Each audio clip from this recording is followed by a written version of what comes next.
Welcome back, class. I realize it's been a long time since our last lesson. You made a choice in higher education, and you chose the wrong one. Anyway, in our last lesson, we learned the development mine cycle. The long and short, drilling, blasting, and mucking to mine a drift. Now in the production mine cycle, we take that perfectly nice drift and blow it up. Now this method is going to cover what we do at my current job, which is stoping. So when a new drift is mined, they try to mine it through the ore body and under it. This means when you're constructing the drift, at least some of the rock you're taking out is the good stuff. Now you can just keep mining drifts on top of each other until the ore body is mined out, but this is a very expensive way to mine. This is called cut and fill, and it's how my mine used to operate, and it'll be a subject for another day. But this method of mining becomes unfeasible if the ore body has a too low of grade. Now remember from our first lesson, I'm sure your mom does, all of the effort it takes to make a drift. With stoping, instead of doing that over and over and over again, you just do it once.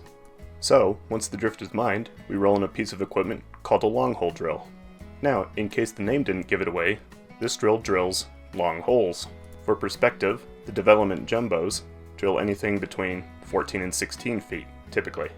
The long hole, which is the piece of equipment I operate right now, drills anything from a couple feet up to about 120.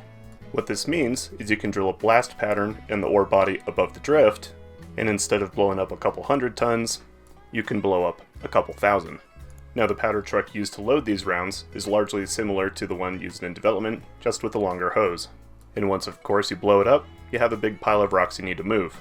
And of course, if you remember from our last lesson, once you blow up rocks you have unsupported ground, but with a big ass rim like this, there's no way to get a jumbo in the back. So what do? You use a remote operated mucker.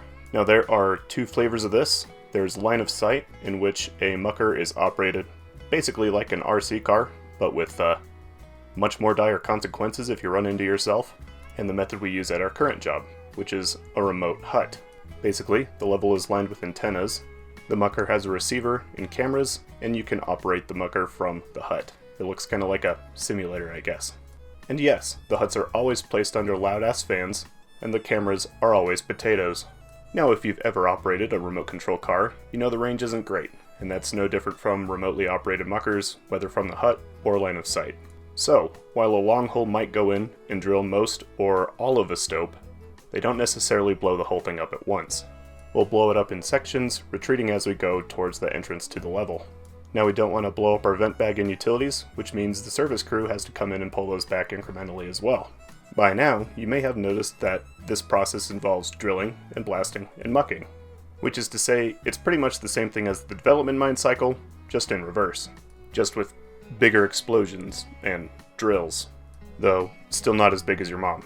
Anyway, that's it for today's lesson. I hope you learned something. Hopefully it doesn't take me 2 years for the next one. Thanks for watching. Bye.